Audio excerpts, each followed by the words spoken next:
Hi ಎಲ್ಲರಿಗೂ ನಮಸ್ಕಾರ. Welcome back to my channel.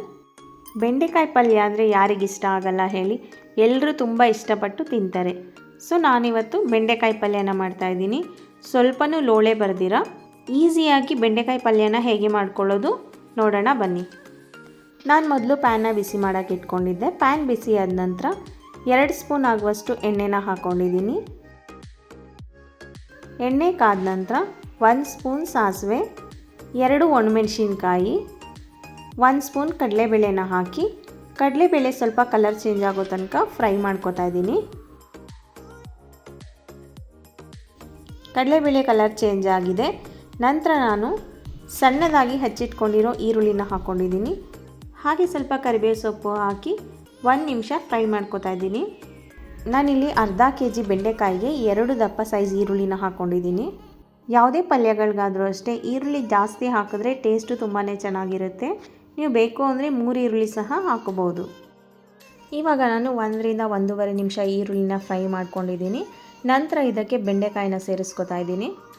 ನಾನು ಅರ್ಧ ಕೆಜಿ ಬೆಂಡೆಕಾಯಿನ ತೊಗೊಂಡು ನೀರಲ್ಲಿ ಚೆನ್ನಾಗಿ ತೊಳೆದು ಬಟ್ಟೆಯಿಂದ ಒರೆಸ್ಬಿಟ್ಟು ಈ ರೀತಿ ಸಣ್ಣದಾಗಿ ಕಟ್ ಮಾಡಿ ಇಟ್ಕೊಂಡಿದ್ದೀನಿ.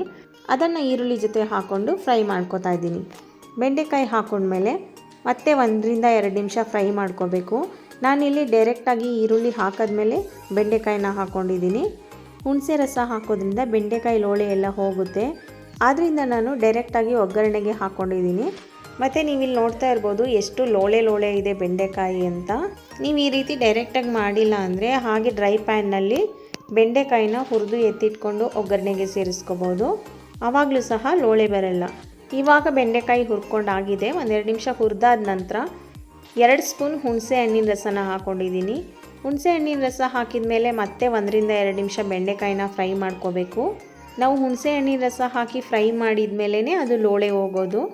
ಇವಾಗ ನೀವು ನೋಡ್ತಾ ಇರ್ಬೋದು ನೀರಿನ ಅಂಶ ಸೇರ್ತಲ್ಲ, ಆದ್ದರಿಂದ ಲೋಳೆ ಜಾಸ್ತಿ ಕಾಣಿಸ್ತಾ ಇದೆ. ಆದರೆ ಫ್ರೈ ಮಾಡ್ತಾ ಕಡಿಮೆ ಆಗುತ್ತೆ. ಇವಾಗ 1-2 ನಿಮಿಷ ಆಗಿದೆ. ನೀವು ನೋಡ್ಬೋದು ಲೋಳೆ ಎಲ್ಲ ಕಡಿಮೆ ಆಗಿದೆ. ನಂತರ ಇದಕ್ಕೆ ಸಣ್ಣದಾಗಿ ಕಟ್ ಮಾಡಿ ಇಟ್ಕೊಂಡಿರೋ ಟೊಮೆಟೊನ ಹಾಕ್ಕೊಂಡಿದ್ದೀನಿ. ಹಾಗೆ 1 ಸ್ಪೂನ್ ಸಾಂಬಾರು ಪೌಡರು, 1/4 ಸ್ಪೂನ್ ಅರಿಶಿನ ಪುಡಿ, ರುಚಿಗೆ ತಕ್ಕಷ್ಟು ಉಪ್ಪು, ಇಷ್ಟನ್ನು ಹಾಕಿ ಒಂದ್ಸಲ ಚೆನ್ನಾಗಿ ಮಿಕ್ಸ್ ಮಾಡಿಕೊಂಡು ಲಿಡ್ನ ಕ್ಲೋಸ್ ಮಾಡಿ 2 ರಿಂದ 3 ನಿಮಿಷ ಬೇಯಿಸ್ಕೋಬೇಕಾಗುತ್ತೆ. ಬೆಂಡೆಕಾಯಿ ಕ್ರಂಚಿಯಾಗಿ ಸಿಗಬೇಕು ಅಂದರೆ 1 ರಿಂದ 2 ನಿಮಿಷ ಬೇಯಿಸ್ಕೊಂಡ್ರೆ ಸಾಕಾಗುತ್ತೆ. ಅಥವಾ ಬೆಂಡೆಕಾಯಿ ಚೆನ್ನಾಗಿ ಬೆಂದಿರಬೇಕು ಅಂದರೆ 3 ರಿಂದ 4 ನಿಮಿಷ ಬೇಯಿಸ್ಕೋಬೇಕು. ನಾನಿವಾಗ 1-2 ರಿಂದ 3 ನಿಮಿಷ ಬೇಯಿಸ್ಕೊಂಡಿದ್ದೀನಿ. ಬೆಂಡೆಕಾಯಿ ಎಲ್ಲ ಚೆನ್ನಾಗಿ ಬೆಂದಿದೆ. ಹಾಗೆ ನೀವು ಇಲ್ಲಿ ನೋಡ್ತಾ ಇರ್ಬೋದು ಇವಾಗ ಸ್ವಲ್ಪನೂ ಲೋಳೆ ಇಲ್ಲ. ಪಲ್ಯ ಎಷ್ಟು ಚೆನ್ನಾಗಿ ಕಾಣಿಸ್ತಿದೆ ಅಂತ. ನಾನು ಆವಾಗಲೇ ಹೇಳಿದಾಗೆ ಹುಣಸೆ ಹಣ್ಣಿನ ರಸ ಹಾಕಿದ್ರೇ ಅದು ಲೋಳೆ ಹೋಗೋದು. ಹುಣಸೆ ಹಣ್ಣಿನ ರಸದಲ್ಲಿ ಫ್ರೈ ಮಾಡ್ಕೋಬೇಕು.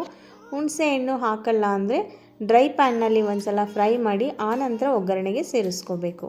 ಕೊನೆಯಲ್ಲಿ ಸ್ವಲ್ಪ ಕೊತ್ತಂಬರಿ ಸೊಪ್ಪು ಮತ್ತು 1-2 ರಿಂದ 3 ಸ್ಪೂನ್ ಆಗುವಷ್ಟು ತೆಂಗಿನಕಾಯಿ ತುರಿನ ಹಾಕಿ ಮಿಕ್ಸ್ ಮಾಡಿಕೊಂಡ್ರೆ ಬೆಂಡೆಕಾಯಿ ಪಲ್ಯ ರೆಡಿ ಆಗುತ್ತೆ. ನಿಮಗೆಲ್ಲ ಈ ರೆಸಿಪಿ ಇಷ್ಟ ಆಗಿದ್ದರೆ ಪ್ಲೀಸ್ 1 ಲೈಕ್ ಕೊಡಿ, ಹಾಗೆ 1 ಕಮೆಂಟ್ ಮಾಡಿ. ಮತ್ತು ನೀವಿನ್ನೂ ನನ್ನ ಚಾನಲ್ಗೆ ಸಬ್ಸ್ಕ್ರೈಬ್ ಆಗಿಲ್ಲ ಅಂದರೆ ದಯವಿಟ್ಟು ಸಬ್ಸ್ಕ್ರೈಬ್ ಮಾಡ್ಕೊಳ್ಳಿ. ನಮ್ಮ ಚಾನಲ್ಗೆ ಸಪೋರ್ಟ್ ಮಾಡಿ. Thank you.